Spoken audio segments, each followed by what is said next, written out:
deliberations. Now, obviously, I will take the report as read. We have Rachel here. Just want to check in, would councillors like Rachel just to give a bit of a brief run through on the report, or are you happy just to get straight into questions? I'd be happy with that, just a breakdown of those options as opposed to the whole report. Yep. Okay. So if we, just a run through of the options that were considered as part of the consultation and that are in the report would be great. Thank you, Rachel. Okay, thank you. One just small error in the report to declare on page 6, paragraph 1.4, the third bullet. It has a figure in there of 66. It says of the 66. It should read of the 61. And that error is repeated again in the last sentence of that paragraph. And again, it should read of these 61. Right, so in terms of your options, option 1 is that you could retain the existing policy in its form as it is now. So that is to retain the cap at 320 machines and 20 venues. Noting that while some submitters were talking today about those figures, these are from the DIA data, which is updated quarterly.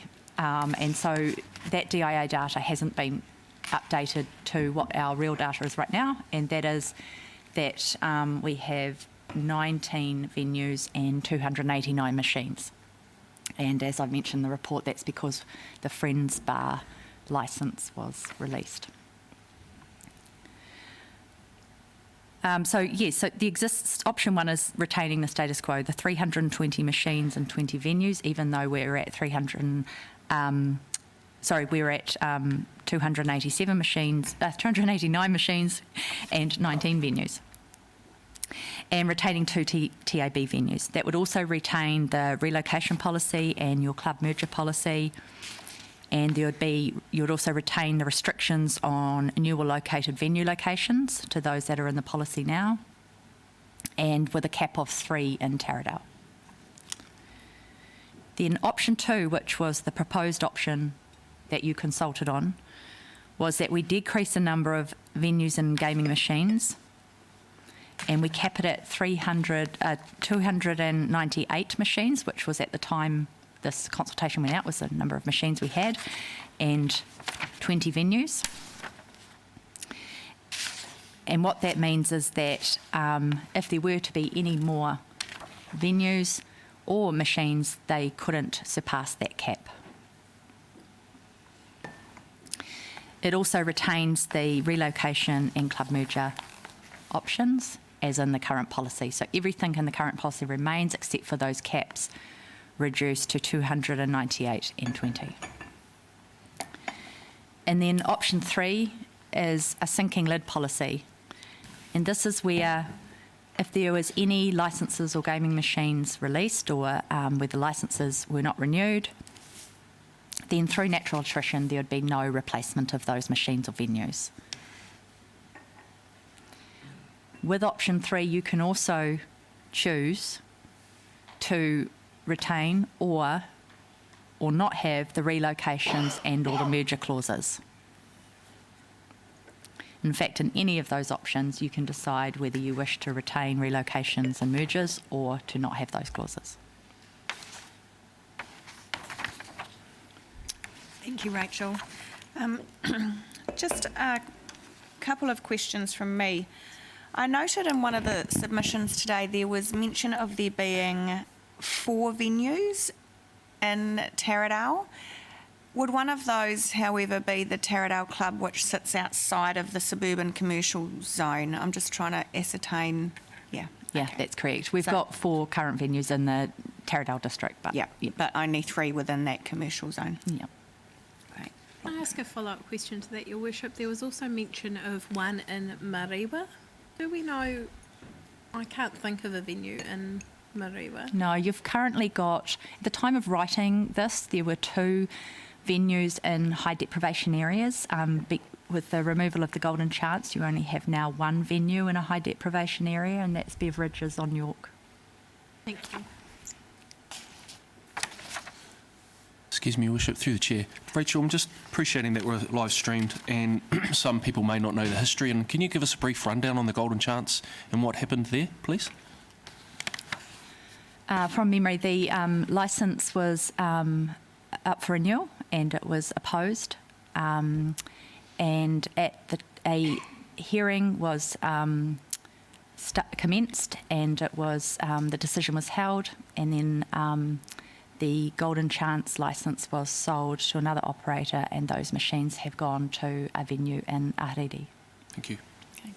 And following on from that question, with regards to these relocations, obviously at the moment it can either be an existing business and licence holder who chose themselves to move, but then also that business and licence can be purchased by someone independent and moved as well.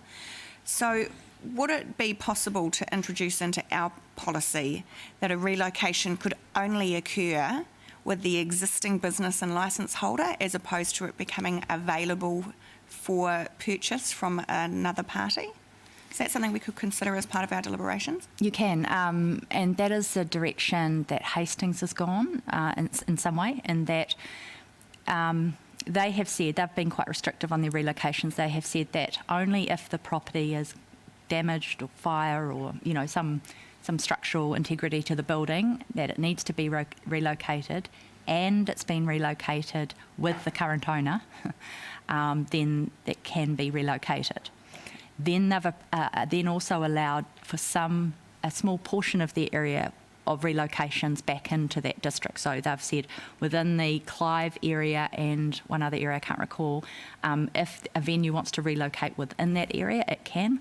But Hastings-wide relocations can't happen unless it meets those 2 requirements. That is that it's a damaged building and has to be relocated, or that that the owner is relocating with keeps the same owner, if you like.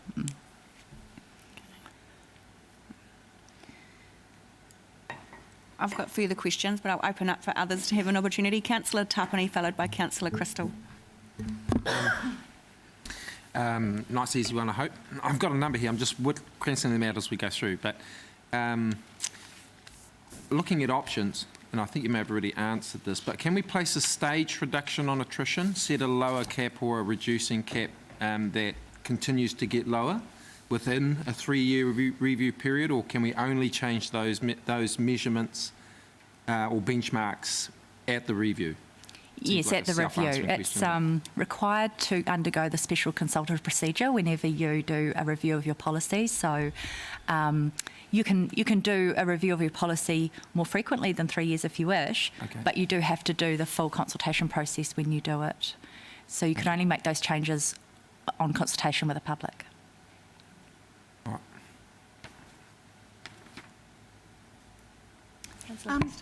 Just a question on the Friends ones. So those machines, they were RSA. So what happens to them now?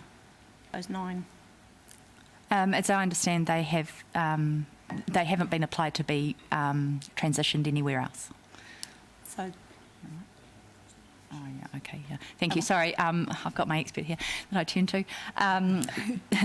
The difference with a club is that they own those machines, so they're not owned by a trust. So are they going back to the RSA, or they just? I guess they could put them, if they had the ability, they could put them into another RSA. Okay, yeah. So the machine still exists, they're in storage, but can't be Okay. switched on. Okay.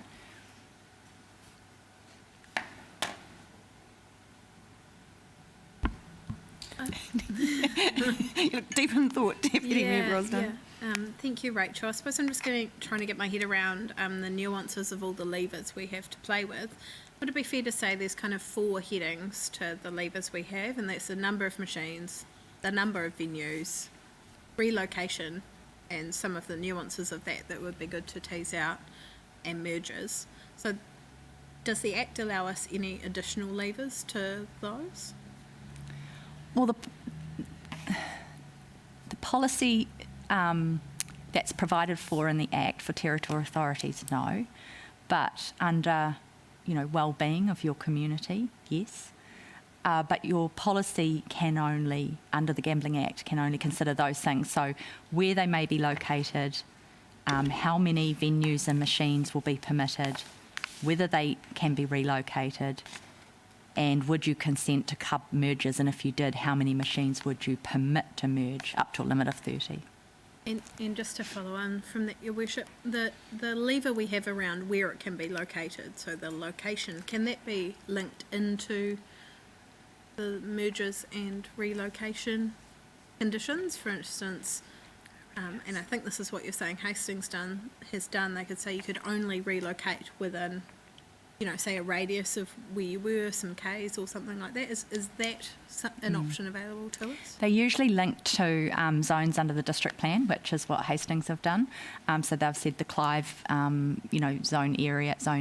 And you've got that already in your current policy, and that you have said where venues can be relocated to, and they are zones within the district plan. So just to tease out in terms of, I guess, those two predominant levers, which is around the number of machines and the number of venues, would it be safe to say that if you were introducing a sinking lid policy, a consequence of that would essentially be a reduction in venues as well, because as venues closed, then that would be removing another venue from your limit as well. Yeah, that's right, because there's limits on the amount of gaming machines within a venue. Okay.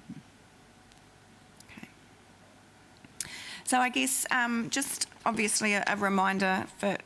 Just one more question. I will open up for questions as well. Again, I was just going to recap that currently what we went out with in our consultation process was a proposed or a preferred option. Actually, I think we did use the wording proposed. We did. Of introducing a new cap, and that being the current number of machines, which at the time was 298, and we now only have 289, so that in itself has changed. And what our deliberations around today is if that is still what we are looking to put out in a new policy, or whether we are wanting to replace the office's recommendation before us today with a substantive motion taking into consideration what we've heard today around the different levers and mechanisms we have. So, just to remind us where we're at, and Councillor McGrath. I was just asked, after a little bit of information with regards to clubs, Taradale Club RSAs, who has access to those machines? Can anyone just walk in off the street, or do you have to be a club member? You have to be a club member or a guest of a club member, and so there's a signing in process if you're when you enter, and if you're a guest, you get signed in by the club member that you are, with. So it's a controlled membership. Yeah, thank you. Oh, I thought that was only if you were having alcohol. Gambling. Oh, okay. All right, my apologies. It looks like that gaming rooms and clubs are not controlled by membership, and that anyone can enter them. Yeah. Sorry. Interesting. One of the submissions did talk about, we've got good controls in place in clubs, and that because of this, restricted membership, but actually that seems to be not true. So what? Sorry, what? You said you made a statement there that the clubs don't have good control.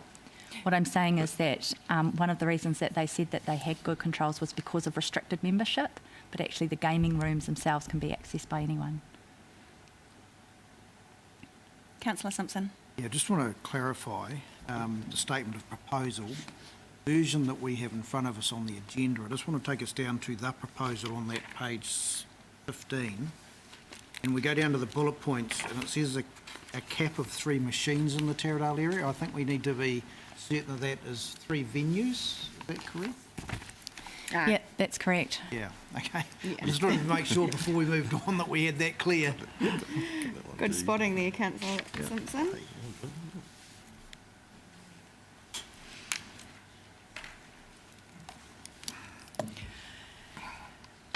Councillor Tapani.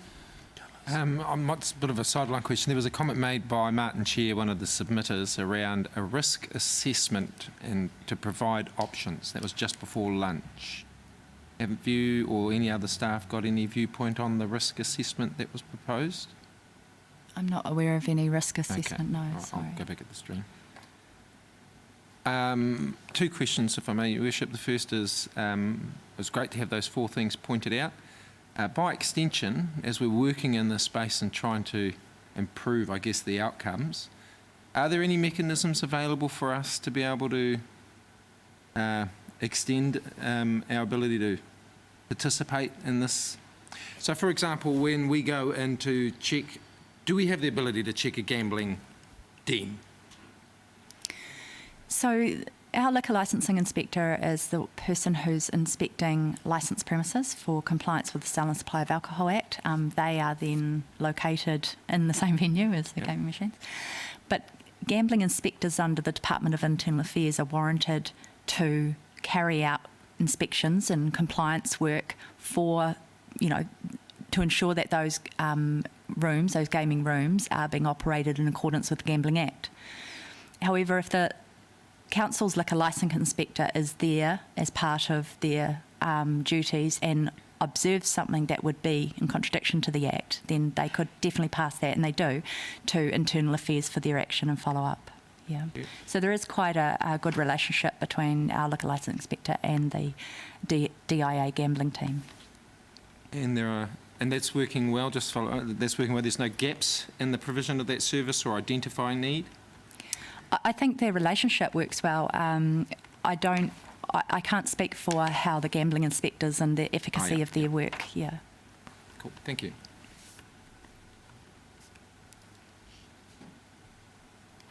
So I guess we've heard, obviously, some conflicting evidence today from both sides with regards to this issue, and I think we would all agree that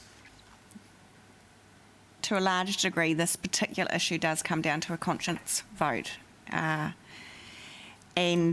it has been difficult at times for me personally, you're getting different information from the different parties that are submitting, and it seems to be constantly changing, so that undoubtedly makes it more difficult to make a decision around our policy. And I personally have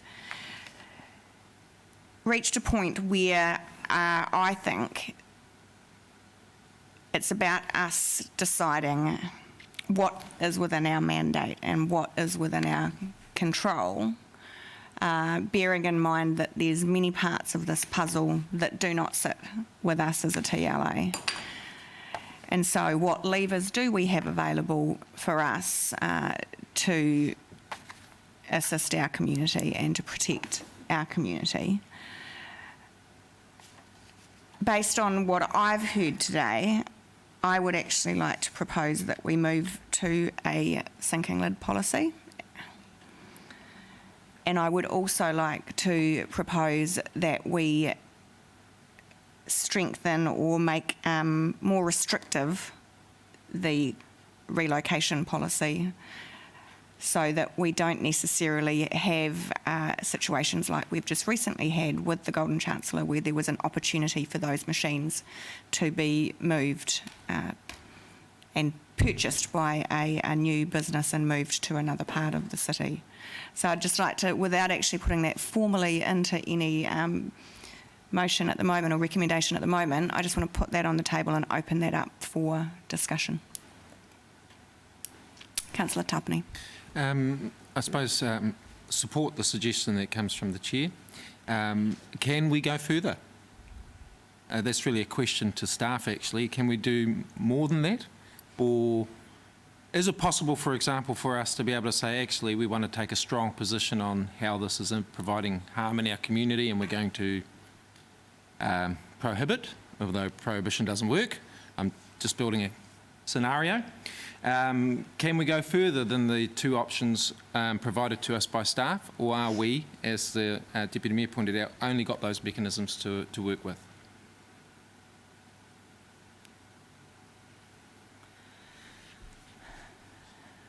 That looks like a hard question. Sorry. Just trying to think that one through. So the Act allows you to determine whether or not gaming machines will be in Napier.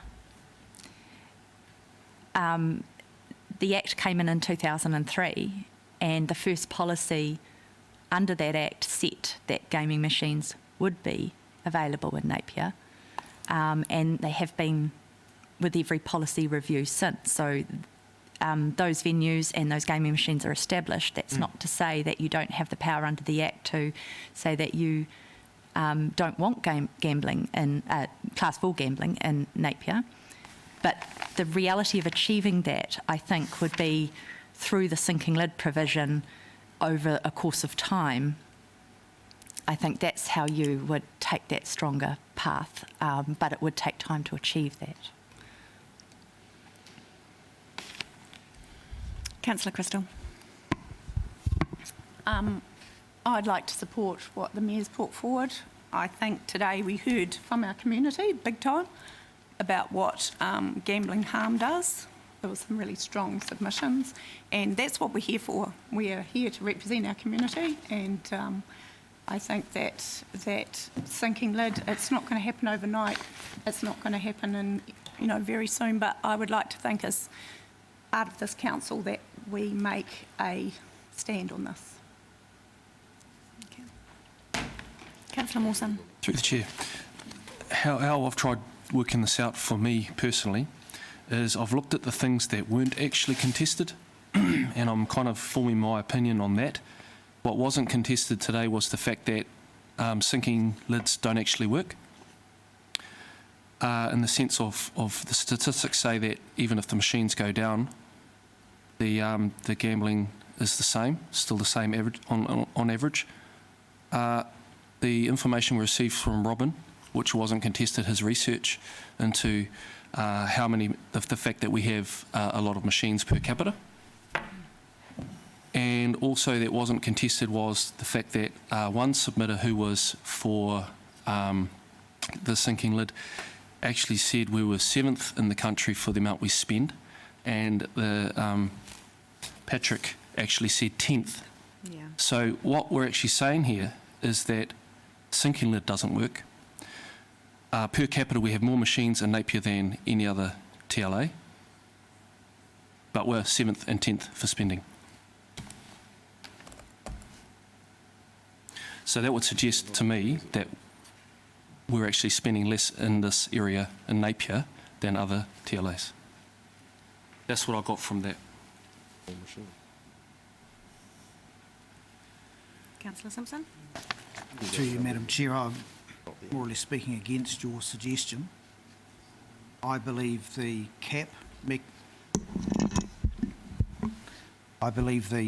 reducing cap mechanism has, over the last 18 years, demonstrated a considerable reduction in machines in our environment. We've gone from 492 machines to 298 when we set the proposal, and that's come down even further. So it's nearly 200 machines have disappeared out of our environment in that time. We've gone from 38 venues down to 20, which is, when we set the proposal, that's now 19 in the current context. So I think our existing policy in a reducing cap has demonstrated its worth in the way that it has affected the number of machines that are in our society. Not understating the harm that we've heard through the people that have presented, but I'm very mindful that we've only heard from two sectors, not a third sector, during the submission process. We've heard from people that have been affected or deal with the harm. We've heard from people who provide the machines and the venues. Who we haven't heard from are the current beneficiaries of the current system. And so I'm quite mindful of that as being part of this holistic process. And while there are some numbers that are magicked up because there are some transparency issues around that, I think we have to be mindful, or more mindful, of the effect that our policy has achieved and our current policy and our current policy framework has achieved a significant reduction in gaming machines and gaming venues in our environment. And I think we should look at the positive outcomes of that, while also taking into account the statistics are telling us that we can reduce it down to zero and there will still be gambling harm in our community.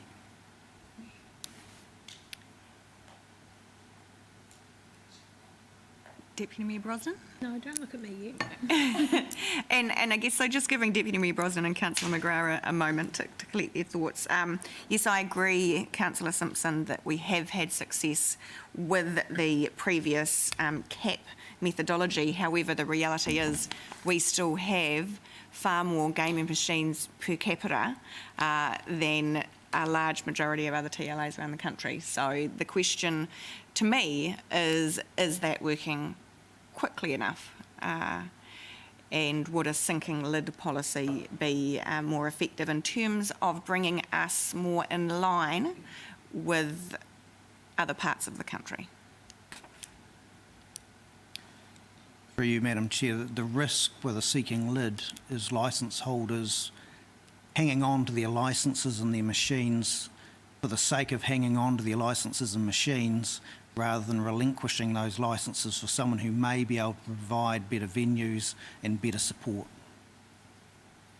Mm-hmm. Councillor Tapani? Thank you, through you, Your Worship. So I think those are valid points from Councillor Simpson, and I think while my position hasn't changed, I support the 3 and the 4, but I do think that we should have a talk around number 4 and ensuring that we provide the right range of flexibility that enables those businesses that have a significant investment to be able to consider options. So, but ultimately, just wanted to speak to my thoughts around 3 and 4. Thank you to all those submitters. What I picked up today was that there is quite clearly a difference between the gambling and the harm. There are a whole lot of range and forms of gambling that we can engage in. Melbourne Cup, get all gussied up, go once a year, put down one bet, compared to those who might spend 3 decades sitting there and pushing buttons. And so my greatest concern, and what was highlighted through the information that came through to me today, is that we're not against gambling as such. What we're trying to do is mitigate the harm. That's the role, that, especially with the wellbeing pillars now a part of our directive. It should lift the need to address harm a little bit higher in the rankings, in my opinion. So I see there is a distinctive difference between the gambling and the harm. The biggest concern I have is that the Class 4 machines target the most vulnerable members of our community. A small portion of the gambling market, or if you like, profiles, because no one really provided profiles in that space, but it was mentioned that we're talking about a small portion of our community who are engaging heavily with these machines, and the impact is disproportionate. So we also heard that from Lorraine, that there is a team of professionals, an armada of qualified technicians and scientists and publishers who invest and build a lot of thought into creating those gambling dens so that they are able to maximise the activity within that space. And so they also, the last submitter indicated that it's quite possible that within 10 years, poker machines might not be a common sight on the radar. Because they're having to look at sustainability, and the level of harm is becoming less acceptable. And so in 2 reviews' time, this may not be an issue. And so I'm just uncomfortable with any other option other than 3 and 4. Those are only options available to us to try and in some way mitigate one portion of harm that is inflicted upon our community through a whole gambit. Gambling is not the only one that fuels harm in our community. And that, for me, explains why we don't see a correlation between machine numbers and a drop in harm, because there are other drivers. The gambling is what we do when we're already in that space and we've already got nowhere to turn. So for me, 3 and 4 provides us with an opportunity to reduce the amount of exposure that the most vulnerable members of our community are susceptible to, given there's an armada of design behind keeping them in that space. So those are my rationale based on the submissions that have been brought forward today. I'd like us to see a focus on the harm as a part of our wellbeing requirements, and I don't think that's not at the table. I think that is where we're going. Otherwise, the Mayor wouldn't have suggested 3 and 4. I just am aware that there was a lot of noise around the correlation between machine numbers and the volume of harm. And I don't think we're going to find a correlation between those two, no matter how hard we look. But I see my role as an elected member to help make sure that that wellbeing pillar gets some precedence and focus in this conversation. Got it. There was a comment from one submitter today that really resonated with me, and he said that we need to make it easy for people to make good decisions and difficult to make bad ones. And I think with there being less machines available, that would go some way to achieving that. I am sceptical about the claims that there would just be an automatic shift to online gambling. I believe a number of our more vulnerable community members would not have access to credit cards and what they would need to be able to move into that space. And the appeal may also not be the same because of a number of the factors as outlined by Councillor Tapani. If that was the way they were inclined, why would they not be doing that already? Because surely that would be a lot easier than going to a gaming venue. So I'm not convinced that a reduction in the number of machines available within our city would lead to that money necessarily automatically being spent in that online space. Councillor Crystal. One of the things that the groups that wanted us to stay at 320 or status quo, with the reduction in many cities of the sinking cap, to me it was almost like they were looking at Napier, a low-wage economy, a lot of deprivation, to prop up the income they are not getting from other sources, and that's not what we're here for. It's just something, because, you know, you take away. They wanted us to keep machines for growth, was one of them, modest growth. Where's that growth coming from? And where's the money going?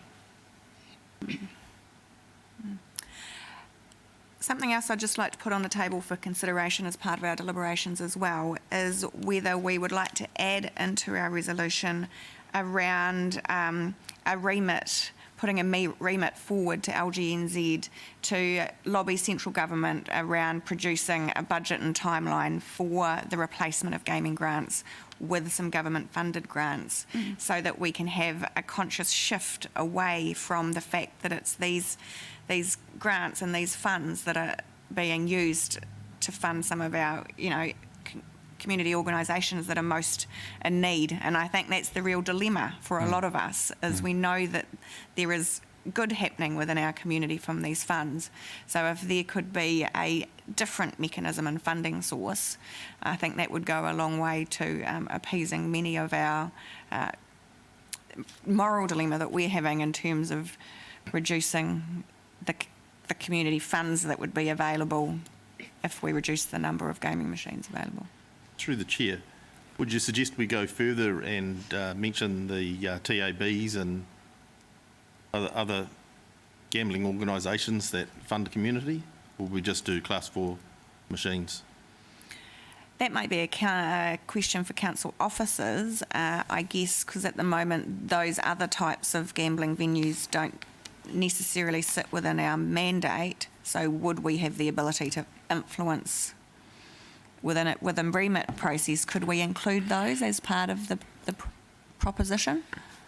I would have to check this, but I think that funds from TAB gambling is applied to racing purposes, not to community benefit as it is in Class 4. but I could check that.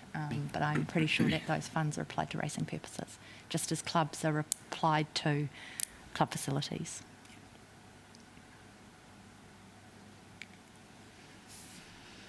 Councillor Mawson. I just want to sort of acknowledge the people that did come in, and you know, some of them were very emotional about it, and certainly I'm not negating at any point the harm. I mean, I'm personally involved with helping people in my day job as well as this job. So yeah, I just wanted to acknowledge that that the harm is definitely there, and there's certainly a conscious element to everyone here with our decisions today. I just wanted to Councillor Tapani mentioned about our submitter who talked about briefly about the addictiveness of the addiction to the machines, and that also to counteract that there was a submitter, it was Martin Chair again, who actually, there is Australian case law that proved that someone took a place to court for her addiction and that the machines caused her addiction, and indeed that case was lost. So that kind of negates, unfortunately, just looking at that, negates that opinion of what those machines do. Just saying that.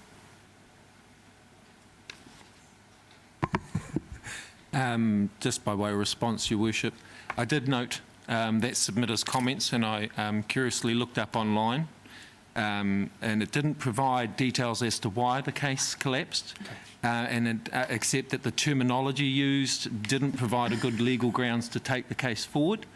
So I don't know that the case was able to prove either way. But the article clearly stipulated that they just couldn't progress it, not because of the cause, but because there's something within the case itself. Yeah. And just in response to that, we also saw a YouTube video. Just through the chair, I think it was Kath Healy said that some of the better interventions would actually be looking at the machines in the gaming rooms, the noises, the flashy lights, the bits and pieces. I'm wondering if that would be a better remit to send off to LGNZ to, this is the feedback we're getting, that's causing part of the problem. Maybe they'd like to put some standards around that. And that could actually form part of the remit or be a separate remit. Probably best to be a separate remit because, of course, that is something outside of our control currently. But if that is a valid point, if that is what's creating part of the issues, then I would support putting forward a remit to that effect. To the chair, go back to the old school machines. That'd do it. A little bit of exercise at the same time, you reckon? Unarmed bandits. Just one comment I'd say is that there was quite a lot of submissions around that there is no correlation between reducing gaming machines and reducing harm. However, there was also no evidence to support that the opposite is true, in that if you had removed those controls, if the reduction of gaming machines had not occurred, then the harm may be even greater than what is reported. Potato. Wouldn't trend data be able to tell us that though? Well, you can't kind of measure what you've prevented. Prevention is something that is really difficult to measure. So through controls, you prevent harm from occurring, and if it doesn't occur, then how can you measure whether you've been successful? So having controls in place through policies, through TAs, will have contributed in some form.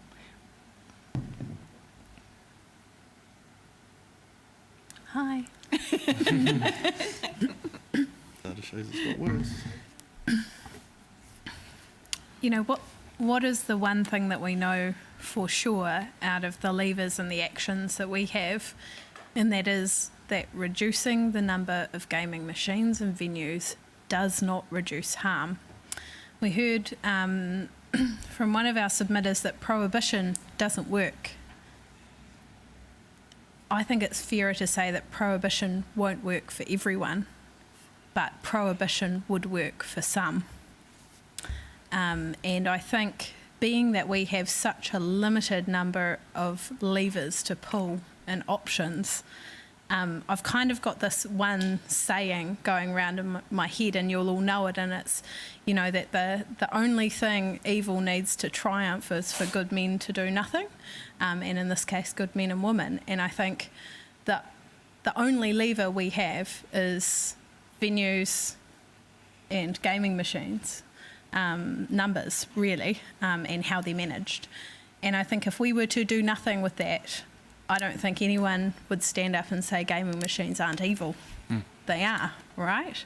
The harm they cause overall is not good for our community. And, we're sat here to be leaders, and what do we want the future of our city and our country to look like? Does it have gaming machines in it? I don't think it does. Looking at our big cities, they've got sinking lids policies that they're adopting. I don't think our big cities see it as part of their future either. And actually, I've got a little chuckle in myself as well, that if we chuck all of the gaming machines out over time, and yes, it might take a generation before they're gone, but if we do that, that actually pushes it squarely into the government's hands, and they have the ability to use all of the other levers that actually form part of this picture. It's, they have all of those tools where we don't. We only have one, and this is it. So that's my current thinking. I'd like to support a sinking lid policy. I would like us to do that alongside a relocation policy of inner city commercial zone only relocations. So if anyone was to relocate, it would be only into the concentrated area of our CBD. Interested in thrashing that about.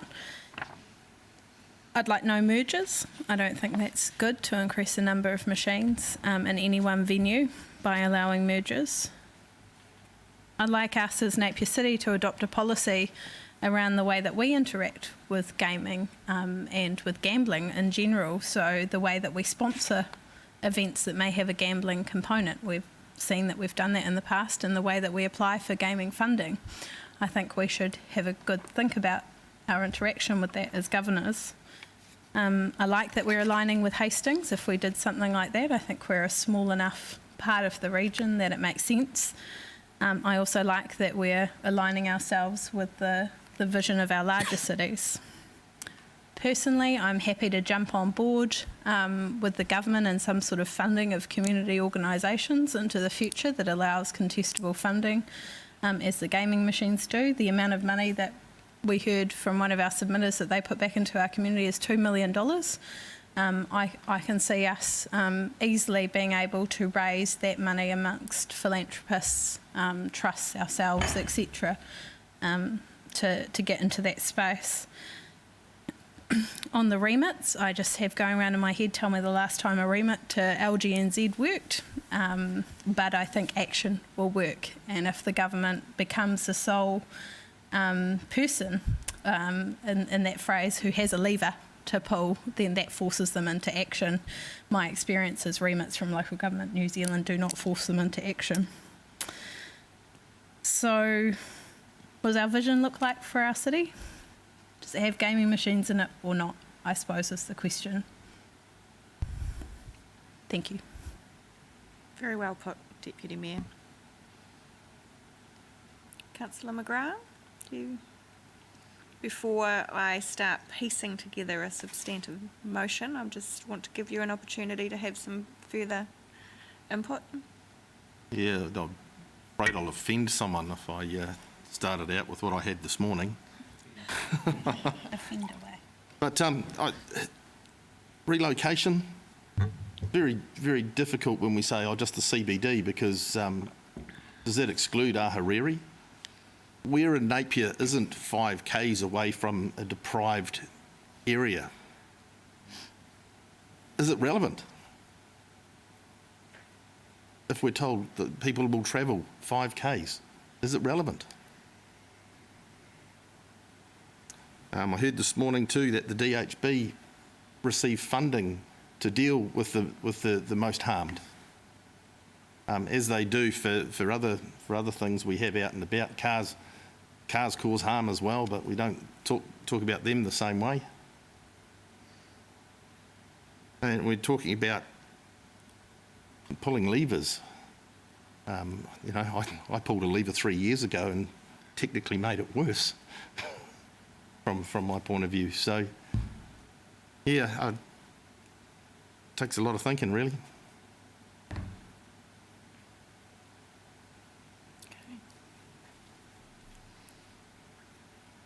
No further comments before I work with the council officers to see what this might look like for us to vote on? The other option is we vote on the officers' recommendations as they are before us first, and before we spend a bit of time doing some wording. Can I suggest relocations might need some further discussion Yep. in terms of where they may go? Yeah, so my intention was that in getting the wording together for the resolution that we'd work through that. So, Rachel's disappeared. Put a building out there. Not going to get lower would be higher. Good thing.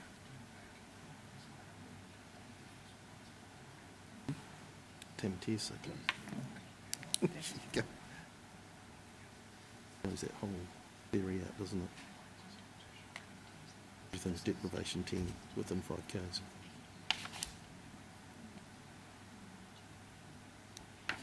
So it's irrelevant. It's irrelevant.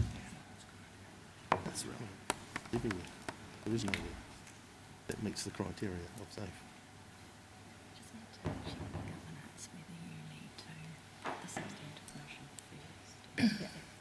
Yeah, I think, no, we will do that. Yeah.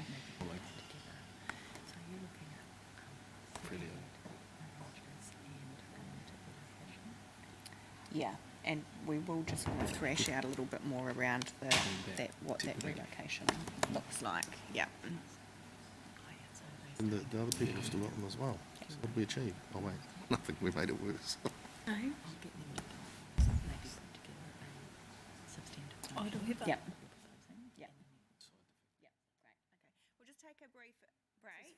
Last time it made it worse. Rachel's going to work with governance team to pull together, based on our discussion, a draft substantive motion, which we can then tease out if there's any areas that need further discussion, such as potentially the relocation area, and then we'll take it from there. So, brief break.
into our deliberations, and we've had the council officers work up for us the start of the substantive motion for us to discuss. So that council A, adopt a sinking lid policy, and that prohibits any new gaming machines or venues. And that B, prohibit the ability for incorporated clubs when amalgamating to merge machines. Then we've got underneath our current Napier relocation policy, which allows relocations into the zones listed. And then the Hastings relocation policy, which obviously is more restrictive, just for us to consider in terms of what changes we might like to make to our relocation policy. So I'll just give everyone a moment to read that Hastings relocation policy.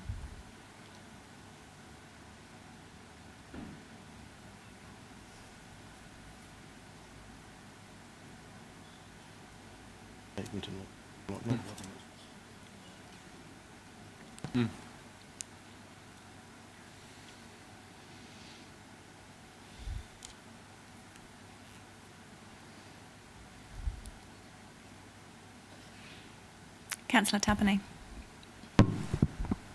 So, for example, with the one remaining provider in a deprivated area, this would say that they can only, even if they want to move out of that space, they can only move in the event of an earthquake or fire or natural disaster? Well, Do they have any other options? it says the relocation is to an upgraded venue, so it's Okay. or where the existing venue, has those components. So it's either it's to an upgraded venue or it is uninhabitable. Thank you. Sorry.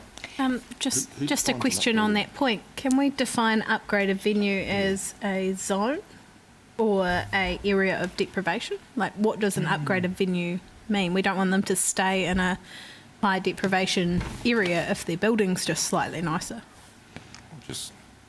We'll just move to where there's another group of vulnerable people.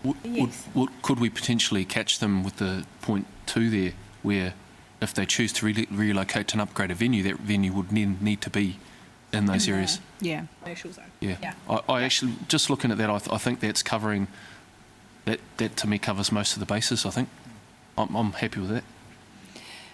So that brings us to the other question, and as was raised by Deputy Mayor Brosnan earlier, she was suggesting that we limit those areas or zones that a relocation can go to be simply our inner city commercial zone, which would, I'm sure, include the Art Deco Quarter.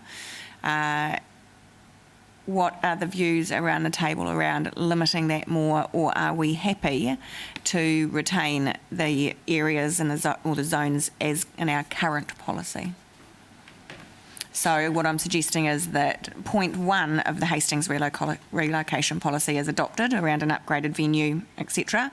But what is everyone's views on the zones that relocations can go to? Through the Chair, my issue is if we look at it at a complete holistic view, we're looking at getting the city more vibrant, having a lot more apartments and so forth in the city. I'm just sort of thinking now, is that being overlooked with that, being that we're looking at having a lot more people in the city living there and the ability for them to walk to the machines, just sort of looking at it from a complete view looking forward? Yeah. I appreciate that it's quite difficult to kind of get one area and say this is where they're all going to be and try and avoid all the other areas, but we certainly don't want to make a deprivation area not in the middle of our city.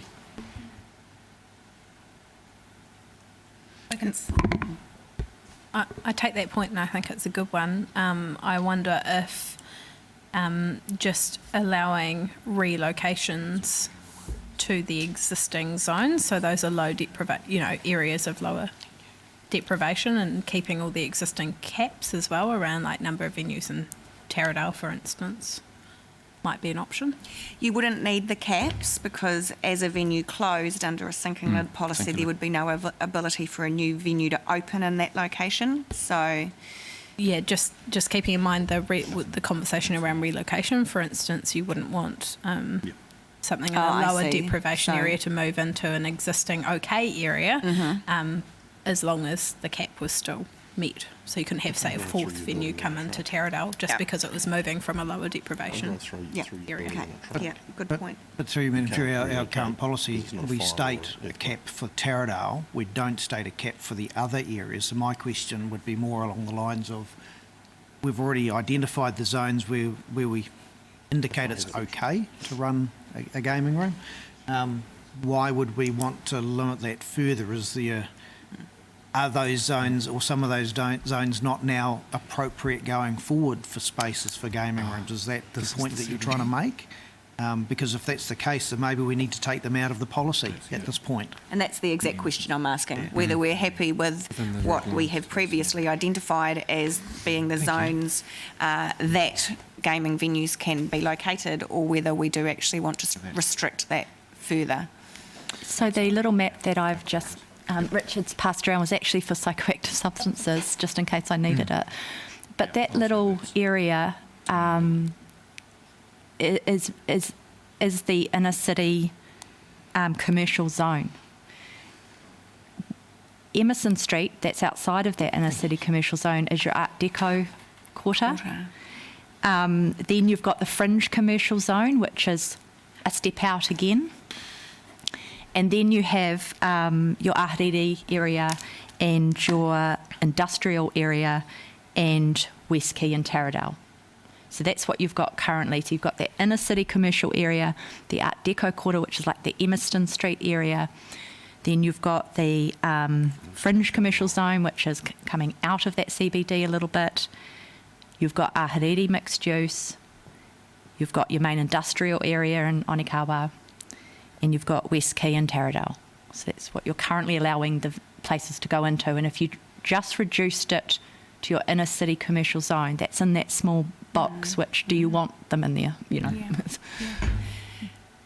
From my perspective, I'm actually relatively comfortable with our existing zones, except for maybe looking at that fringe commercial zone. I think that sort of goes out to Carlisle Street and around, you know, and to me that doesn't make sense to allow gaming venues in that sort of area. There's an existing one there already. I know. I Yeah, didn't sorry, wanna you na- I don't want didn't any more. wanna name You don't know, you don't want any more, yeah. We won't name. So would you put a limit on that then, you're saying? In the TAB. We'll take it out we would completely. make it so that it essentially was if they no move, they longer move. a zone. Yep. And if any existing gaming venues in that area stopped trading, then there couldn't be any more go in there. What zone does the TAB currently sit in? Must be borderline. That would be borderline, actually. What was that? The existing TAB would sit within that fringe commercial zone based on this map. Yep. Where do we want the vibrancy? Yeah. I have a preference for more flexibility around options for where relocations could go.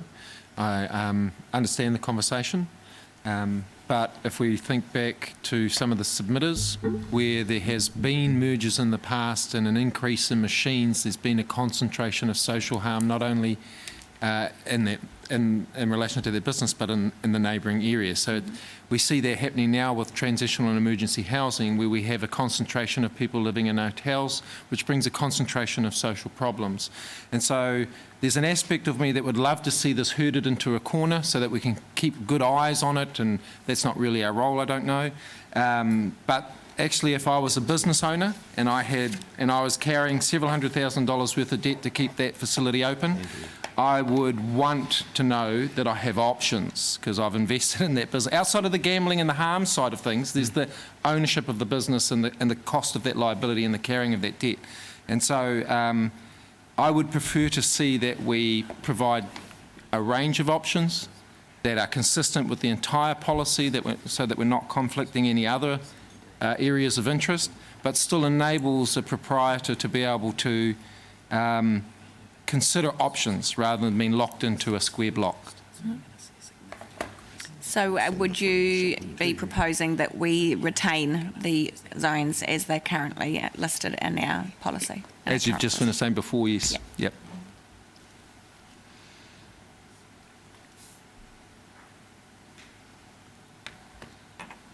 Okay.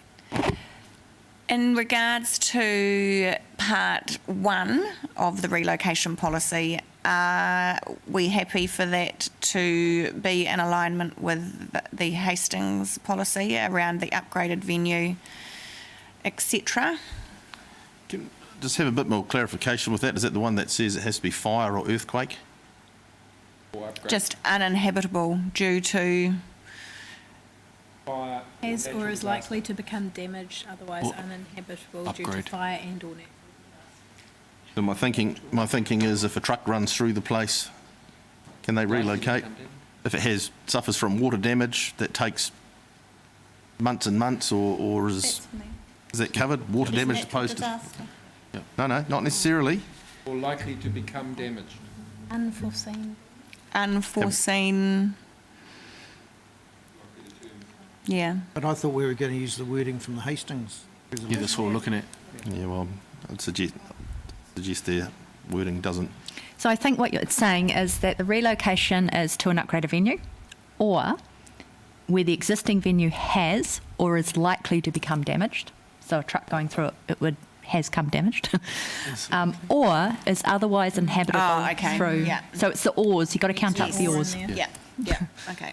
That makes sense. And then so it goes through all those or options, Yeah. and then it says and that the new venue is to be operated by the same licence operator, and that it is going to be within that Hastings Central Commercial Havelock area. Can I just ask a couple of questions about that? The first is when we say operated by the same licence holder, if the licence holder is an incorporated company and that company is sold, is that not the same licence holder? So it'll be the licence holder at the time, the legal licence holder at the time, who holds the licence at the time that the venue's to be relocated. So my question is, can an incorporated company hold a licence? Yep. And you can sell an incorporated company?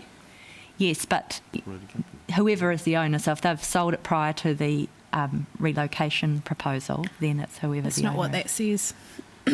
Just pointing out another loophole. Operator licence holder. My understanding Operator. was that an operator licence, if it's owned by an incorporated society, can't be sold as with part of that business, but I could be wrong. It's actually more aligned with the individuals.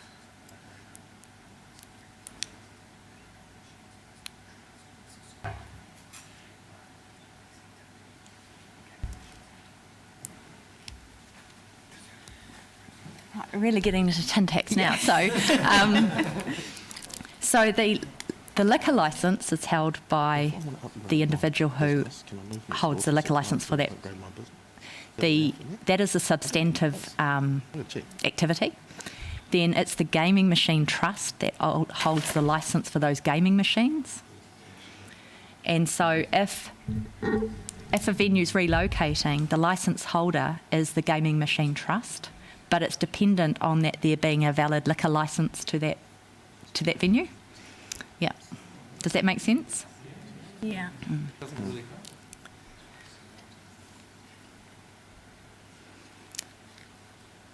Is it same liquor operator licence holder? Yeah, the licence holder is the gaming machine trust who owns the machines in that location.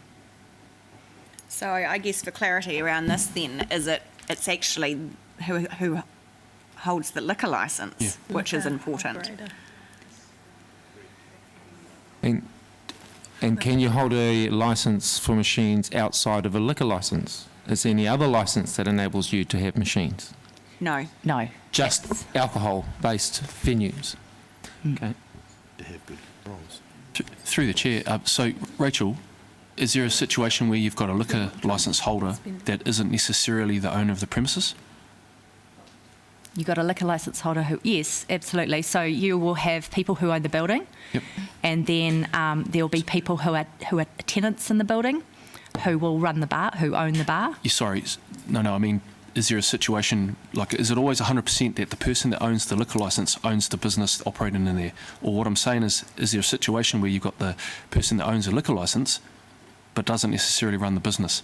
I'm just trying to make sure that if we're looking at loopholes, making sure that we cover all those bases, because it seems to me what we're trying to get here is the ability to sort of lock that person into that business to then look after those machines with it if it relocates, right? So what I'm going to do is I'm going to call up our liquor licensing inspector. He can give you technical information only. So I just have to bear in mind what questions he answers. But I'm going to call him up to sit here and answer some of these very technical questions. And like I say, he's independent, has an independent regulatory role. So he can give you technical advice only. Thank you. Is that what I'm getting a feel from you, Deputy Mayor Brosnan? Is that what we're trying to sort of make sure that we get that right? Yeah, if we're trying to be prescriptive, Yeah. then we should. Yeah. Yeah.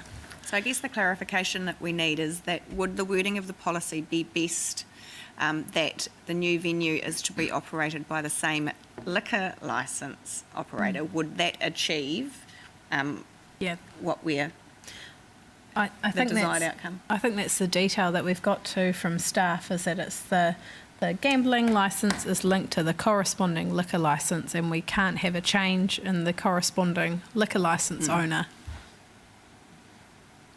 Yeah, we don't want to encourage that. So there is, under both bits of legislation, under the Gambling Act and under the Sale and Supply of Alcohol Act, there are provisions to relocate a licence. A gambling licence cannot operate as a principal activity. So under the Sale and Supply of Alcohol Act, under Section 74 of the Act, it says pretty clearly, and it sets out the criteria that, and it's generally through the reasons you've covered here, that if a premises is unable to operate or trade for the specific reasons, you can relocate that premises. But there would be, essentially, there would be two tiers to it. You can relocate a liquor licence, but then there would be a separate approach, which means you would have to obtain, and unless the policy states it, you would have to go to the Department of Internal Affairs to relocate then the gambling licence to trade alongside the liquor licence. So essentially the two of them have to go hand in glove. Okay. But if we have in our policy that it allows for relocations and it has defined ability for relocation, they don't need to apply to internal affairs. They can just, they'll be consented through this policy. To be absolutely sure on that answer, I would probably need to seek clarification. I believe it's always a two-tiered approach for any gambling licence. When it operates, it always requires territorial authority consent first, and then it goes to the Department of Internal Affairs. To be absolutely sure on that answer, I want to seek clarification on that. Just for my own clarity, so hand in glove, Darren. So what you're saying is that the licence for the machines and the alcohol licence are coupled and can't be uncoupled? Yes. A gaming licence, unless it's a gambling venue, of which we only have one in Napier, one of the 20 venues, or 19 as we have at present, there must be another base activity to attach that gambling licence to. And in 18 of our current 19 licences, that is a liquor licence, whether it be a bar or a restaurant. So from your perspective, from a technical perspective, and tell me if this isn't a question that can be answered, is the wording as before us in the Hastings relocation policy, the new venue is to be operated by the same operator licence holder, sufficient to achieve what we're trying to achieve, and that essentially it has to be the existing business owner that is moving to the new venue? With just the specifics around gaming, yes, it will, because it's, say for example, if you have a licensed premises and that is, for one reason or another, is going to relocate and the gaming licence is going to go with that, it may be any one of the numerous trusts or societies that we have in here in New Zealand that run those gaming venues. It's only the holder of that licence that can move it. So no one else has any right to do anything with it. So, So I think that is relatively specific in covering that. Okay. Okay. Any further questions? Yep, just another one, through the chair. Temporary relocations. Is there such a thing? The landlord wants to upgrade. Can you temporarily locate and then come back to the area? Potentially, I think it would be quite rare. And I guess that would be covered in this because essentially it becomes uninhabitable because it's being upgraded. As long as it's covered. Yes. Do I answer Can that? I just follow up on an earlier point around a question around whether we need to define, I'm just trying to find the word, sorry, up there.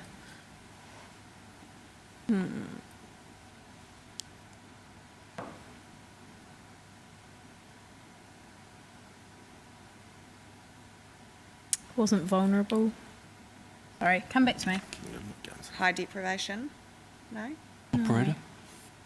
Maybe it's just been deleted. Could be down We further. have played around with the wording.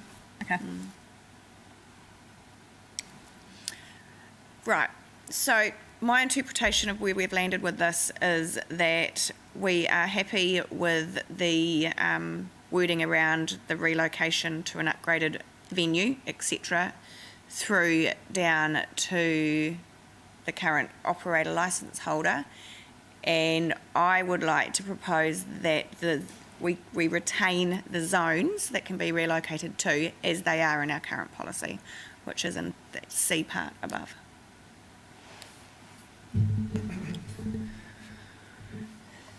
So we would take the Hastings relocation policy right down to the second bullet point. Yep. And then in the second bullet point, we would add the zones that we already have. Correct.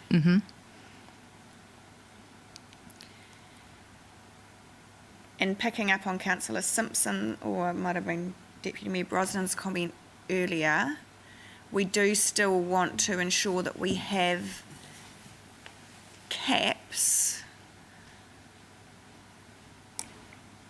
in those areas that we wouldn't particularly want them to start having more venues. So, for example, Taradale has a current cap of 3. It's the only zone that has a cap, which is interesting.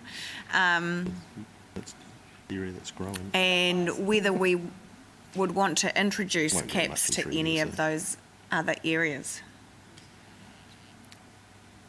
My word. My preference is, given that we have the ability to review this at any time within the 3-year period, and we will be revisiting it in 3 years, I think it would be great to put in place some monitoring over this period and just to see whether or not a cap would add value. I can't say it would or wouldn't at this point, but I think we've put in place good guidelines around where you can establish. I mean, I think it would be fair to say the majority of our venues at the moment, outside of the 3 in Taradale, would be in the inner city, Art Deco, and fringe zones. Then we've got 1 in Onikawa, 1 in Green Meadows, 1 now in Ahuriri, 2 in Ahuriri. Yeah.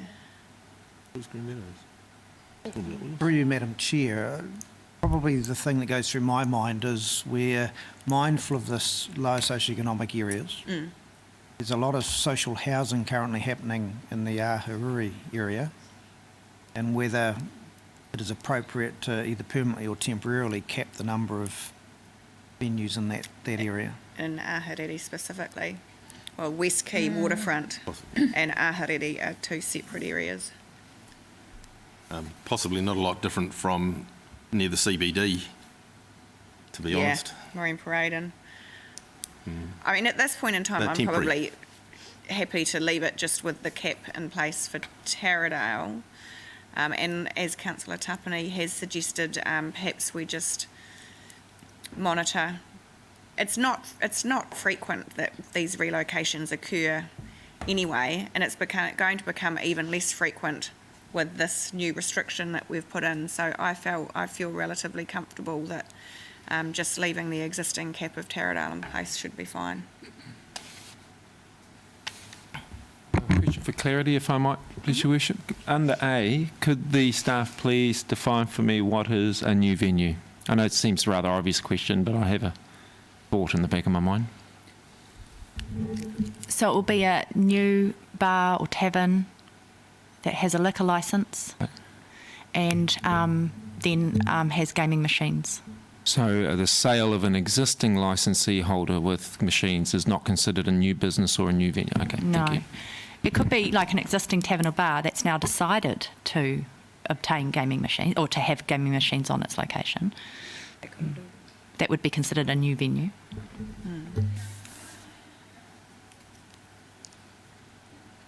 My question, I've found the words, sorry, I was looking for, which were upgraded venue and CI.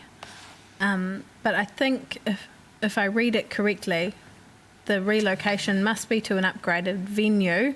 Skip the next bit if you're just upgrading a venue and is operated by the same person and is within one of the zones. That's right. So yes. it's, yeah, that's right. It's any of those options in C1 and C2 and C3.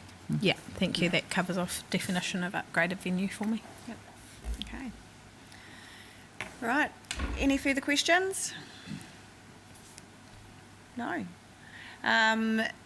So I will move the substantive motion since I was the one that put forward the original propositions. Do I have a seconder? Thank you, Councillor Tapani. It's been a long day. And I think, for me personally, the fact that we do now have the 4 wellbeings back in the Local Government Act, this is a really important policy in terms of, you know, our responsibility to our community and how we can use the mechanisms that we do have to protect and reduce harm.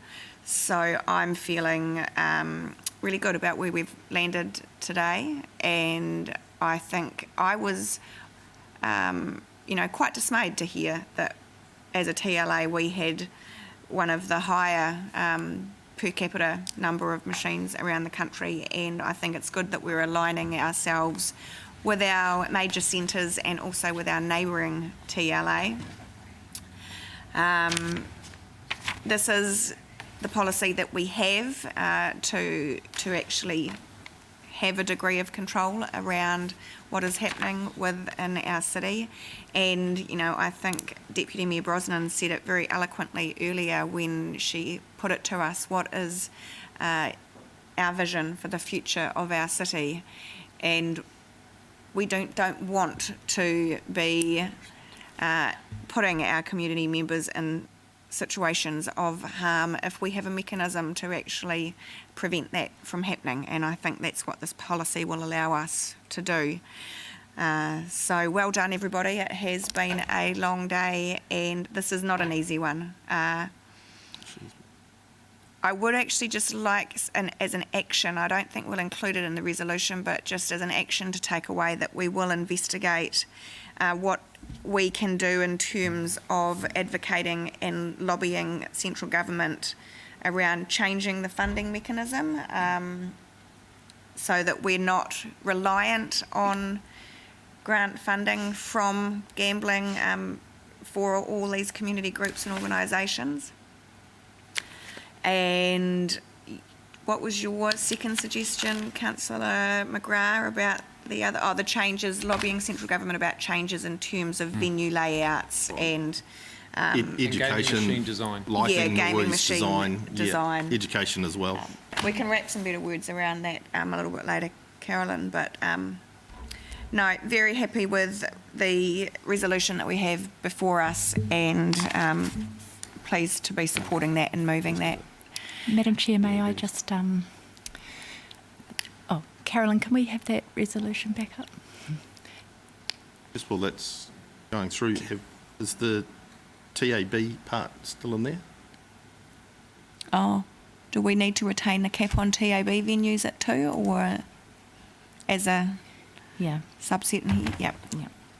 That's right, I'll catch it. So, Yeah, that'd be fine too, wouldn't it? Big corner of town. That's not it, Carolyn. Have you got? All right. So under C. Sorry, I've got to find it now. Oh yeah. Under A, adopt a sinking lid policy. We take out that and. It should say that prohibits. And also, an upgraded venue might, be open for interpretation. And I just wondered if you wanted to tighten that up. Who's through the Madam Mayor? Whose discretion would that be? Would that be yours, Yeah. Rachel? Would that be? Yeah, it would be. It would be argued. Yes, Yeah. that's Yeah. right, exactly. So how would you define what an upgraded venue is? Madam Chair, just while we're looking at that clarification, when we use the word new gaming machines and venues, is it new or is it additional? Yeah, If they're, if they're new, if they're additional, they would have to be new because you've got a sinking lid. I think what you're meaning is Yeah. if an existing licence holder upgraded to new machines, Yeah. is Yeah. that, which they do on a regular basis. Yeah. Additional. So at the Yeah. moment, that would prohibit Yeah. Upgrades. upgrading your machines. Got upgrade. Or downgrade if we do the remit. Yeah, it's semantics to a certain degree, but I guess it does. Yeah. Menu number? I think it's covered by additional. That's quite clear. Switch it out to additional rather than new. Yep. Oh, So, yeah, that's right. Perfect. Thanks, Carolyn.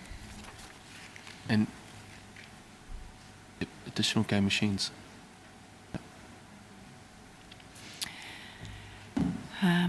Okay, so in terms of to an upgraded venue and tightening that.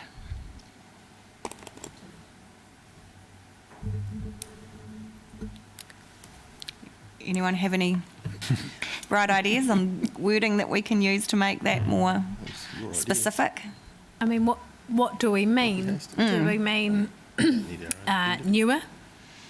Do we mean more compliant in terms of all the various building legislation, from earthquakes to fire proofing? What? Yeah, I know, that's right. It's defining Yeah. what we actually mean by an upgraded venue. And so, what are those parameters? Well, you,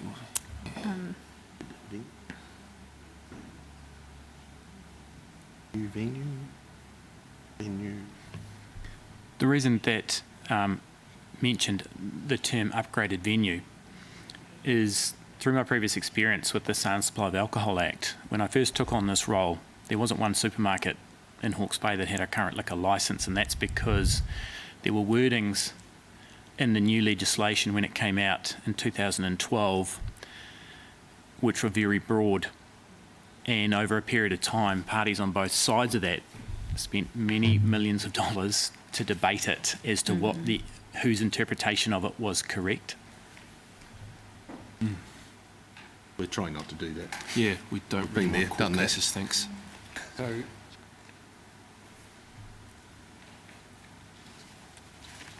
So I guess bearing in mind that one of the things that we've been discussing here is lobbying central government to change the layout of gaming rooms, and that could potentially lead to an existing licence holder having to move locations to achieve something that might become a national directive.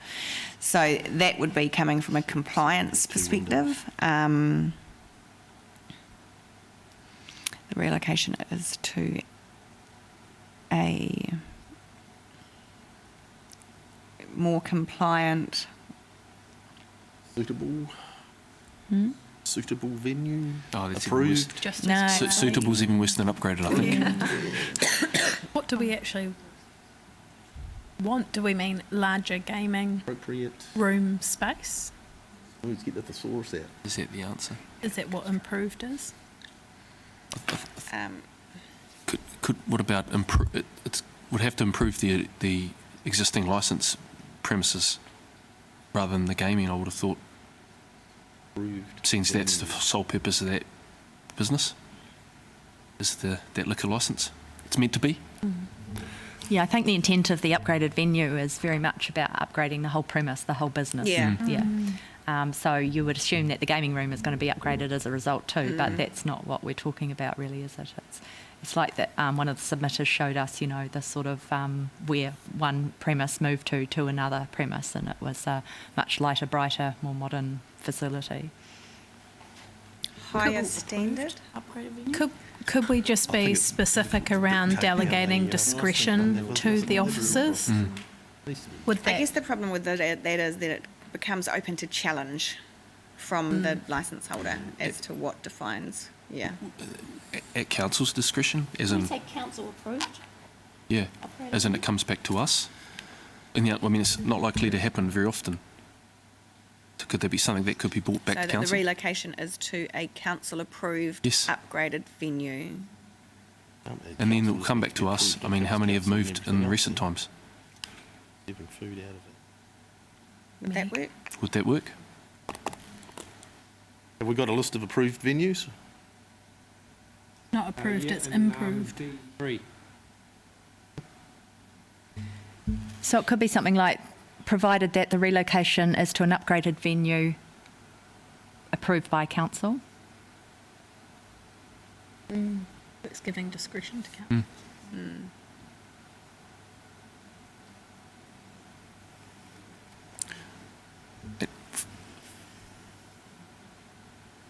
Yeah. I guess really it's just would that stand up to a legal challenge ultimately is the question, because that's what we're trying to avoid. I think it would be okay, it's your policy. Yeah. So you're within entitled to set that policy, and you're entitled to set where the venues are to be located. Yeah. And the upgraded venue is a location in which you have to approve. Yep. Okay. Based off location. So after the upgraded venue approved by council.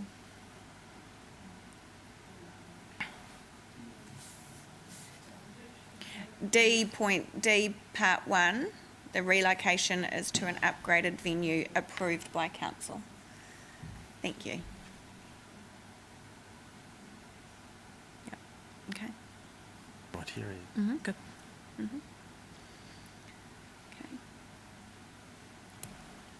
But ask my Nigel question, but again, based off what criteria? We wouldn't Our criteria. necessarily have to have a criteria. Just like we're voting today.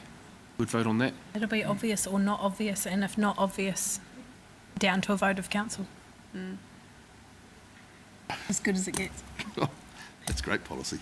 The only You're gonna have other a feel of option the day. through Madam Chair is actually to create a definition, or, you know, Yeah, which create is hard. Do not have wishy-washy. Could I suggest it's something maybe staff could cover off in a practice note Yeah. around how they define that? Yeah. Through you, Madam Chair, could I suggest an addition around coming back with a policy on how we interact with gaming funds and money Yes. as well? Thank you. We can get any funds from it. Right.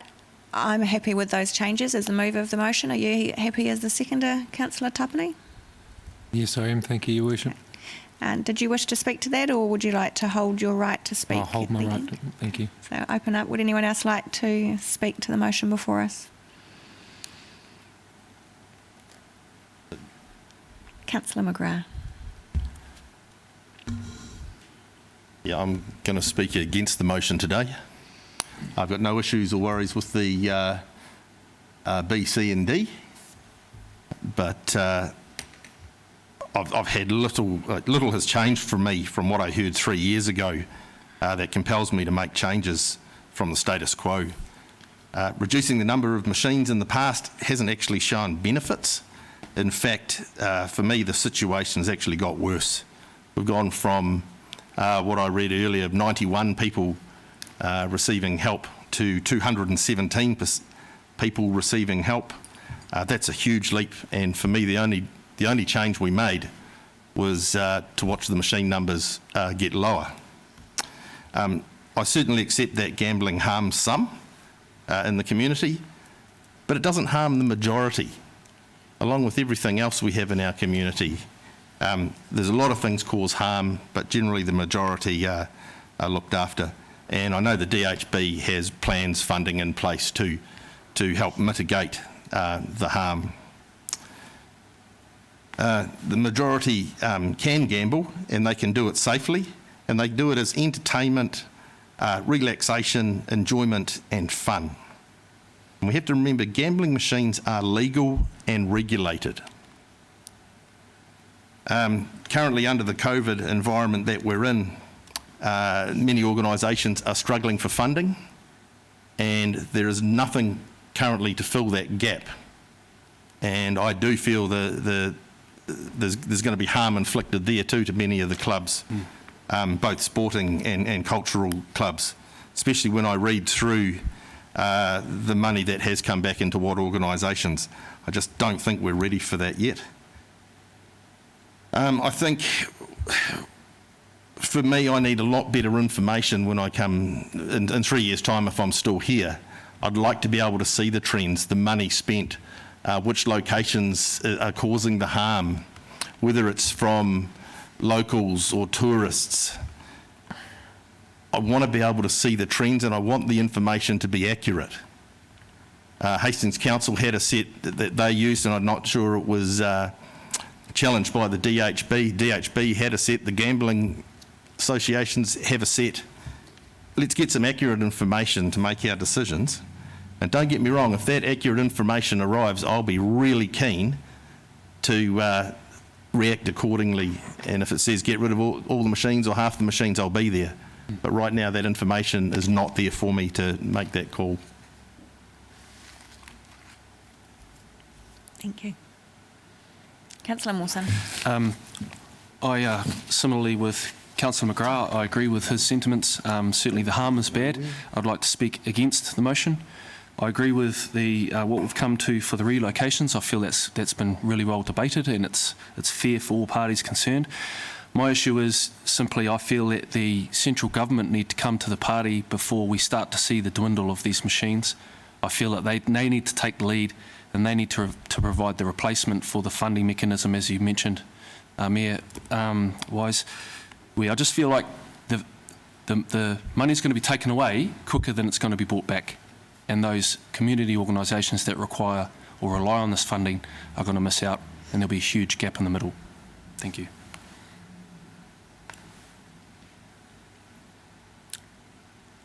Councillor Tapani.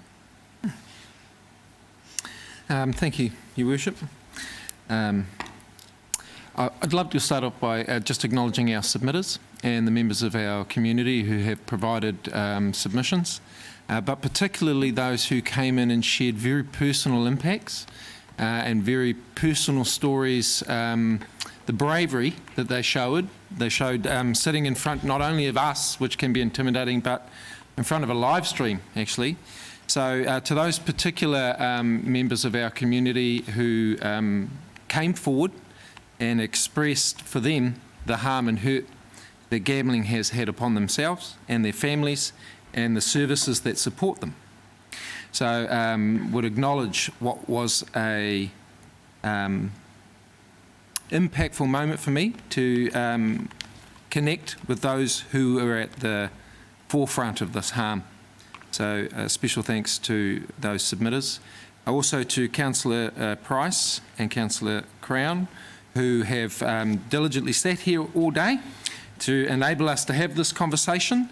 While I know they're just as vested in the results of this as we are, they have sat with us as we've gone through this, so I acknowledge their commitment as well. So now on to the gambling. I thought today was great. I got a few clarities from the submissions that were provided. The biggest one I got was that gambling is separate to harm.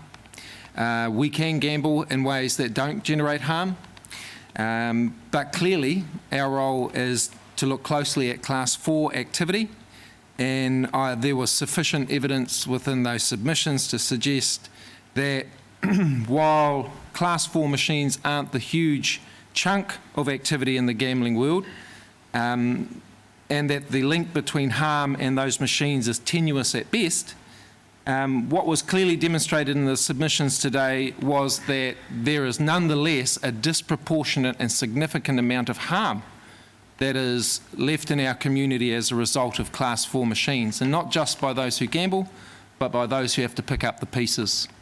And so, by extension, we pick up the cost, as was mentioned in those submissions.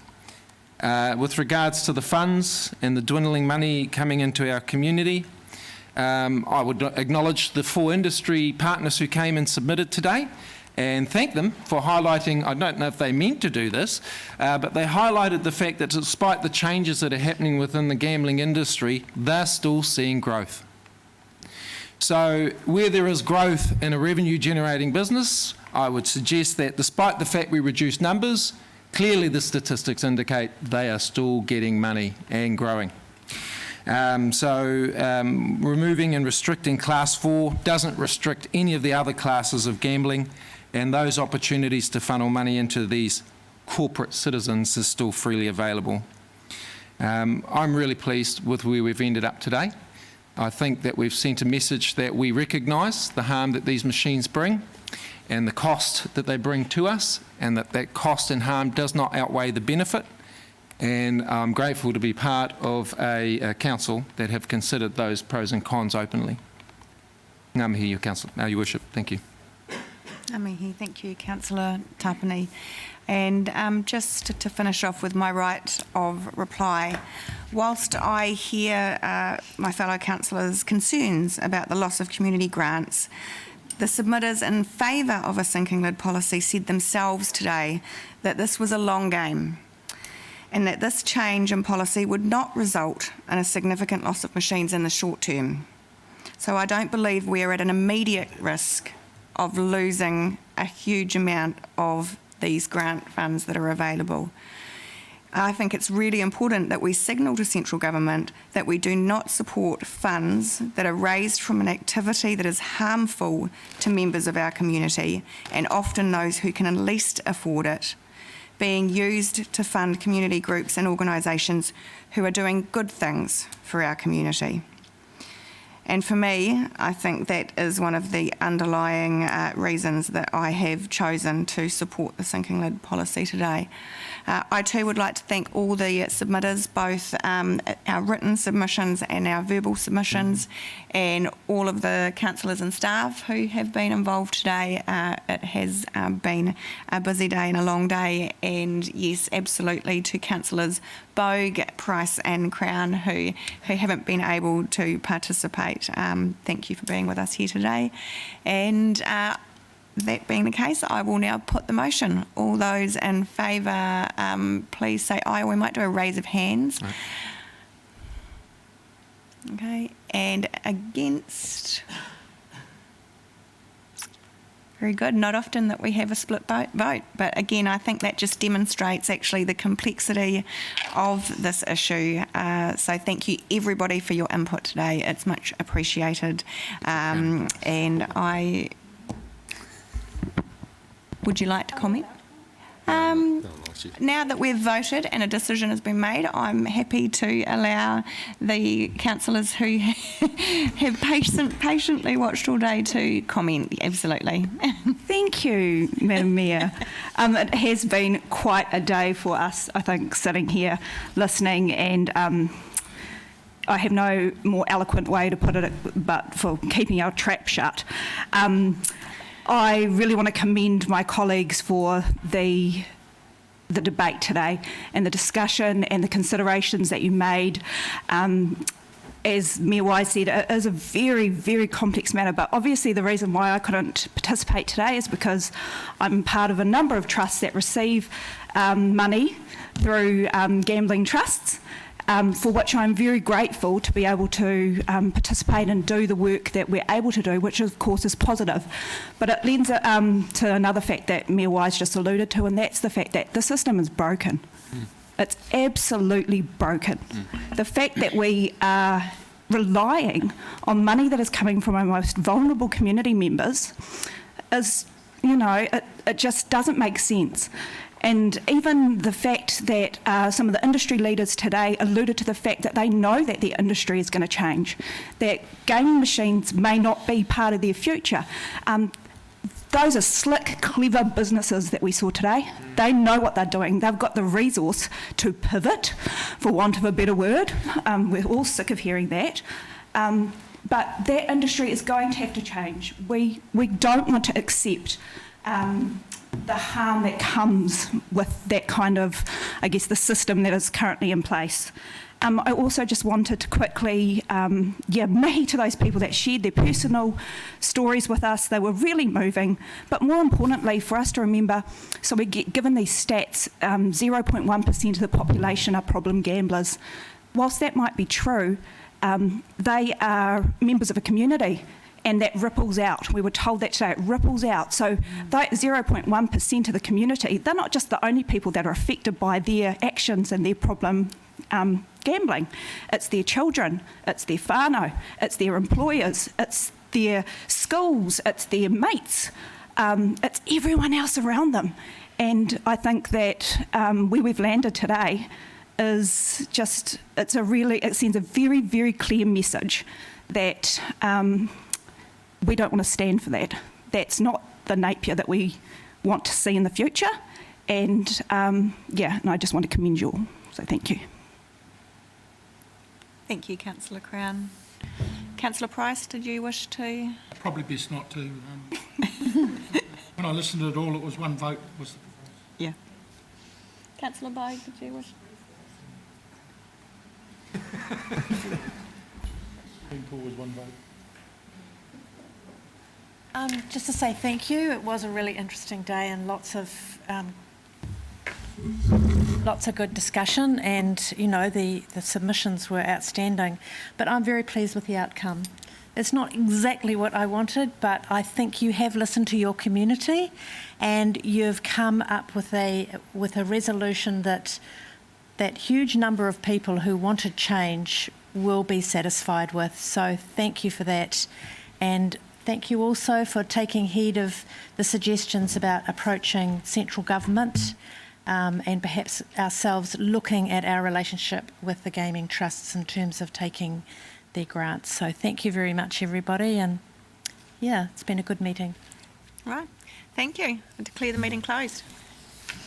Karakia? For your karakia. Well done. Oh, and the closing karakia.